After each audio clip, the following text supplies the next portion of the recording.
Demand isn't a problem. We've got demand like you wouldn't believe. In fact, if you look at last year, so we did about 800 million rides. That's crazy, 820 million rides, 16 billion in bookings, and we're profitable, and we have free cash flow of $766 million. So the business has never been stronger, and our service has never been better. We're picking up a minute faster, 30 seconds faster than the other guys. I don't even want to say their name.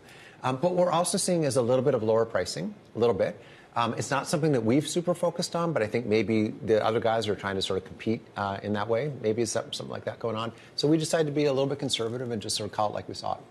You mentioned that you did have to pull that pricing lever in December, though, and some analysts pointed it out in their notes this morning that they're concerned that this strategy, bringing prices down to compete with Uber, could erode the profits longer term. How would you respond to that? Yeah, well, I'd say it's the other way around. I would say that it was actually they started it type of thing, but really we're in a good position to respond because we've got, as I say, 45 million riders. We've got products like Price Lock that tend to increase frequency and so forth. So I feel great. And then if you look at the margins, which of course as people start to care about as prices come down, we've increased our Black and SUV. So these are sort of the premium modes that have a little bit higher margin by about 40% year on year.